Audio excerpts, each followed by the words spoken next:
Assalamualaikum warahmatullahi wabarakatuh. Bismillah, alhamdulillah, wassalatu wassalamu ala rasulillah Sayyidina wa maulana Muhammad ibn Abdullah wa ala alihi wa ashabihi wa mawalah wa la hawla wa la quwata illa billah. Asyhadu an la ilaha illallah wahdahu la syarikalah wa asyhadu anna sayyidina wa maulana Muhammadan abduhu wa rasuluh fa innaka mansur. Qala rabbi shrah li sadri wa yassir li amri wahlul 'uqdatam min lisani yafqahu qawli. Rabbana iftah bainana wa baina qaumina bil haqqi wa anta khairul fatihin. Para pemirsa yang dirahmati oleh Allah Subhanahu wa taala, anak-anakku semuanya, para santri Pondok Pesantren Darul Ukhuwah serta anak-anakku semua mahasiswa-mahasiswi Universitas Nahdlatul Ulama Indonesia Jakarta. Alhamdulillah, semoga pada kesempatan ini semua kita masih dalam lindungan dan diberi kesehatan oleh Allah Subhanahu wa taala. Baik, kita jumpa pada kajian dan pengajian kitab Arba'in Nawawi. Kita sudah sampai pada hadis yang ke-20. Bismillahirrahmanirrahim. Sebelumnya marilah kita membacakan Al-Fatihah untuk pengarang kitab ini dan yang memberikan syarah Al-Imam Taqiyuddin Al-Aid. Mudah-mudahan kita diberkahi oleh Allah dan diberikan ilmu yang bermanfaat fid dunya wa dunya wal akhirah. Ala hadiniyah wa ala salihah wa li mu'allif hadzal kitab wa syarhihi al-Fatihah. A'udzu billahi minasyaitonir rajim. Bismillahirrahmanirrahim. Alhamdulillahirabbil alamin arrahmanir rahim maliki yaumiddin. Iyyaka na'budu wa iyyaka nasta'in. Ihdinas siratal mustaqim. Shiratal ladzina an'amta 'alaihim ghairil maghdubi 'alaihim waladdallin. Amin. Al-hadisul 'ishrun, hadis yang ke-20. An Abi Mas'udin Uqbata ibni Amrin Al-Ansari Al-Badri radhiyallahu anhu qala bersabda sapa Rasulullah sallallahu alaihi wa alihi wasallam, inna mimma adrakan nasu, sesungguhnya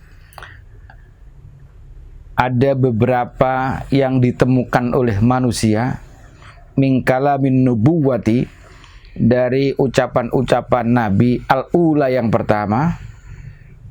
Apa yang ditemukan perkataan itu? Idza lam tastahi fasna ma syi'ta. Apabila Anda tidak malu, maka kerjakan apa yang Anda mau. Rawahul Bukhari. Hadis ini sahih, diriwayatkan oleh Bukhari. Para pemirsa yang dirahmati oleh Allah Subhanahu wa taala, hadis ini pendek tetapi sangat fundamental. Hadis ini pendek tetapi mengandung makna yang sangat panjang. Hadis ini memberitahu kepada kita bahwa ajaran syariat para nabi terdahulu sampai sekarang ternyata adalah menanamkan sifat malu dalam diri kita. Hadis ini menunjukkan bahwa ada syariat terdahulu yang terus dipelihara dan bahkan dipakai sampai umat Nabi Muhammad ini. Ini dalam bahasa fikih namanya syar'uman qablana, syariatnya para umat-umat terdahulu, dan sampai sekarang, sampai umat terakhir, umatnya Nabi Muhammad, masih saja tetap menjadi pelajaran buat kita. Qauluhu min kalamin nubuwal ula, apa artinya bahwa kata-kata apabila engkau tidak malu, kerjakan apa yang engkau mau?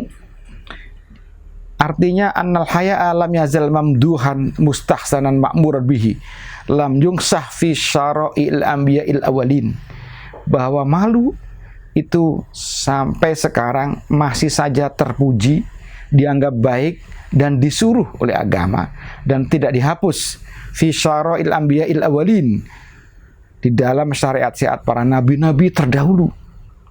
Artinya malu ini menjadi fondasi setiap ajaran nabi terdahulu berurutan sampai kepada Nabi Muhammad. Ini menjadi fondasi sekali. Oleh karenanya maka sampai sekarang harus kita pertahankan malu untuk umat kita Nabi Muhammad. Jangan dilonggar-longgarkan. Karena malu itu sesungguhnya panggilan iman. Malu itu sesungguhnya karakter seseorang.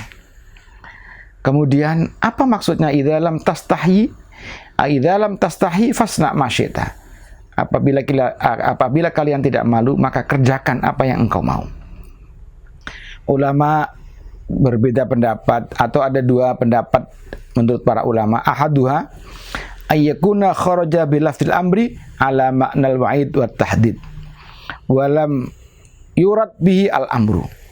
Kata-kata idza lam tastahi fasna masyita, ada kata-kata fasna masyita, itu kalimatnya lafadznya amr tapi maknanya wa'id wa tahdid. Jadi kalimatnya perintah tapi maknanya bukan diperintah, tetapi mempunyai makna mengancam dan menakut-nakuti. Jadi apabila kamu tidak malu, kerjakan apa yang kau mau. Kalimat kata-kata kerjakan apa yang kau mau itu kalimatnya perintah, tetapi maknanya sesungguhnya itu menakut-nakuti dan mengancam. Dalam arti, kalau memang kita tidak punya malu, maka kerjakan. Kita akan tahu apa akibat itu. Ini selaras dengan firman Allah di dalam surat Fussilat ayat 40. Allah berfirman, "I'malu ma syi'tum innahu bima ta'maluna basir."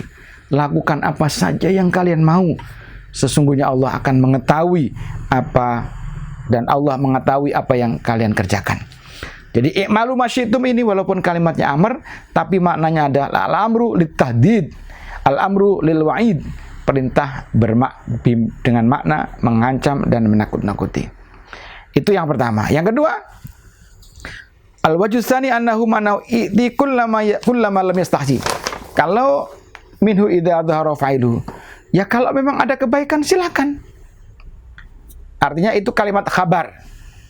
Kalimat khabar memberikan kepada kita, kalau mau silakan, kalau kamu enggak punya malu. Karena al-haya'u minal iman, sesungguhnya malu itu bagian dari iman. Maknanya apa? Annahu lamma kana yamna'u sahibahu minal fawahish wa yahmalu 'ala birri wal khair kama iman sahibahu min dzalika wa yahmilu 'ala ta'at. Artinya bahwa malu dan iman itu melarang orang yang punya malu atau orang yang punya iman untuk melakukan fawahish, sesuatu yang jelek, wa yahmilu 'ala birri, dan malu serta iman itu mendorong seseorang untuk berbuat baik wal khair. Sebagaimana iman juga akan menolak kepada yang mempunyai keimanan, akan menolak dari kejelekan dan mendorong wa ya'malu 'ala ta'at, untuk berbuat taat. Maka al-haya itu bimangzilatil iman, bahwa malu itu kedudukannya seperti iman. Kenapa? Limusawati lau fi dzalik, karena sama-sama mencegah kejelekan dan sama-sama mendorong kebaikan. Hadirin pemirsa yang dirahmati Allah Subhanahu wa taala, anak-anakku semuanya, mahasiswa-mahasiswi Unusia dan para santri Darul Ikhwah rahimakumullah. Di dalam sebuah hadis Nabi mengatakan bahwa al-imanu bid'un wa sab'una syu'batan. Iman ini mempunyai cabang lebih dari 70. Fa afdaluha qaulu la ilaha illallah. Iman yang paling tinggi, yang paling berbobot adalah ucapan la ilaha illallah.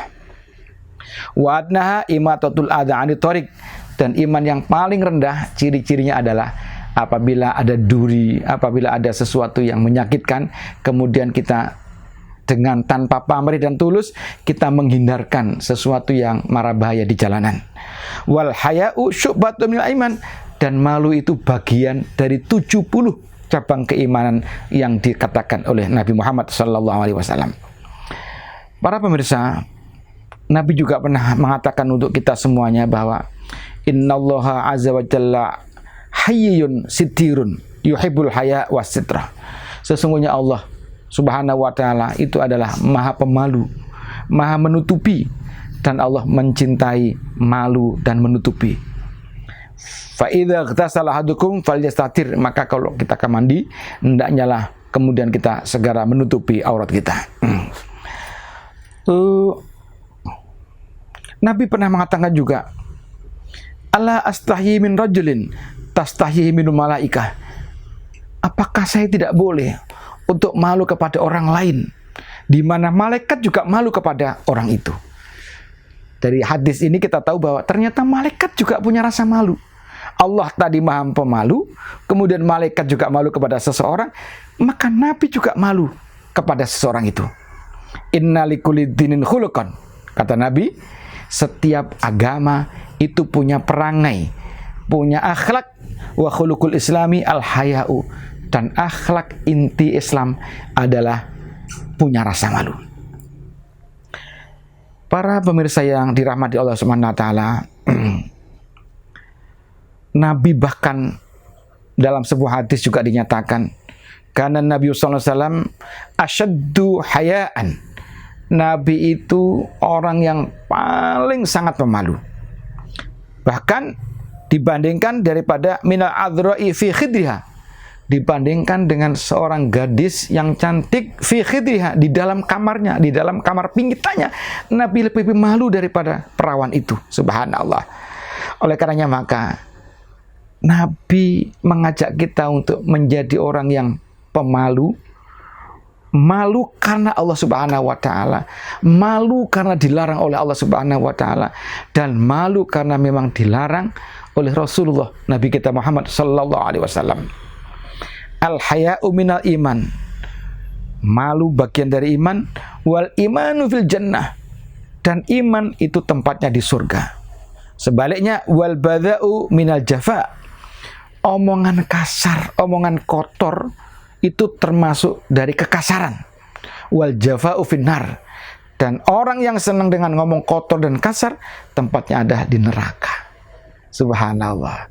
Begitu halusnya malu mengajak kita untuk selalu senang dengan perangai, senang dengan toleran, senang dengan adab dan budaya. Terakhir, para pemirsa yang dirahmati Allah Subhanahu wa taala, malu kepada siapa yang paling utama? Istahyu minallahi haqqal haya. Malulah kalian kepada Allah dengan sebenar-benarnya malu. Ketika Nabi menyampaikan itu, para sahabat, "Loh, kami sudah pemalu Nabi. Kami ini sudah sering tidak enak." Maka Nabi menaikkan derajat malunya sahabat dengan kata-kata, "Man istahya minallah haqqal haya." Orang yang malu dengan Allah sebenarnya malu adalah falyakhfat ar-ra'sa wa ma wa'a. Kita jaga apa yang ada di dalam kepala kita. Kita jaga kemuliaan kepala dan apa yang ada di dalam pikiran kepala kita. Jadi kita malu berpikir yang negatif. Misalnya kita malu berpikir sesuatu yang dilarang oleh Allah Subhanahu wa taala. Untuk anak-anak muda barangkali, kita malu untuk berpikir pacaran. Sebab sesungguhnya tidak ada pacaran dalam Islam. Yang ada adalah nikah. Kalau Anda sudah tertarik dengan perempuan, segera siapkan dan menikah. Jomblo lebih baik daripada pacaran. Tetapi menikah lebih baik daripada jomblo tentunya ya. Oke. Kemudian wa ma wa'a wal batan. Wal bat fal yahfat ar-ra'sa wa ma wa'a wal batna wa ma hawa. Dan malu, sesungguhnya malu kepada Allah adalah menjaga perut dan apa yang ada di dalam perut. Artinya apa? Malu kalau kita makan, minum sesuatu yang subhat, apalagi yang haram. Wal yadhkur al-maut wal bala. Sesungguhnya malu kepada Allah adalah kita mengingat mati, wal bala, dan ujian yang ada di dalam kuburan nanti itu. Artinya malu kepada Allah sesungguhnya kita mempersiapkan bagaimana persiapan kita ketika kita akan meninggal dunia, dan apa sesungguhnya bekal kita ketika nanti berhadapan dengan malaikat yang akan menanya kita di dalam kuburan. Wa man aradal akhirah taraka zinatad dunya. Dan siapa yang ingin kebahagiaan akhirat, maka hendaknya meninggalkan zinatud dunya, perhiasan di dunia. Famang fa'adzalika faqad istahya minallahi haqqal haya. Siapa yang menjaga tadi semuanya, kepala dan isinya, perut dan isinya, mengingat mati dan ujiannya, maka itulah sesungguhnya faqad istahya minallah, itu telah malu kepada Allah haqqal haya, dengan sebaik-baiknya malu.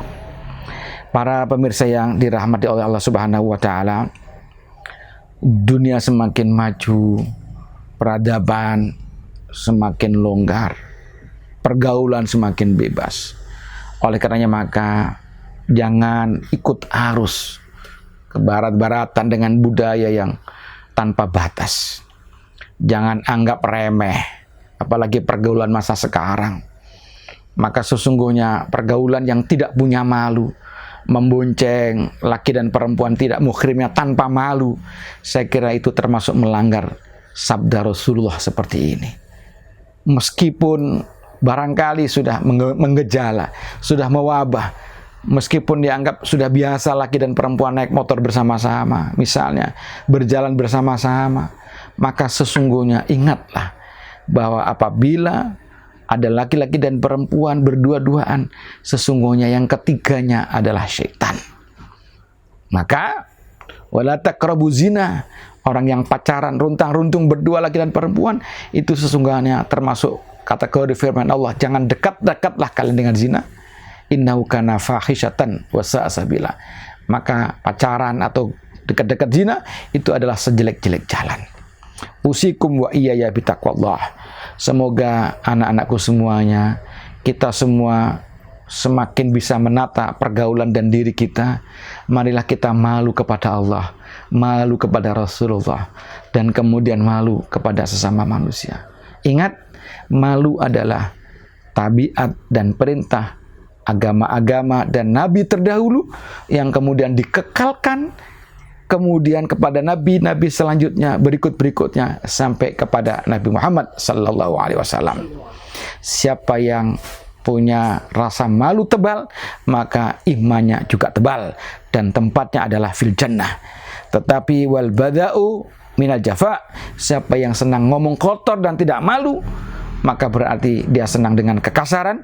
Wal jafa'u finnar, sedangkan kekasaran, kebohongan, hoak, mengibuli orang lain, tempatnya adalah finnar, di neraka jahanam. Na'udzubillah, tsumma na'udzubillah. Sekian dan demikian, semoga ada manfaatnya. Allahul muwaffiq ila aqwamit thoriq. Wassalamualaikum warahmatullahi wabarakatuh.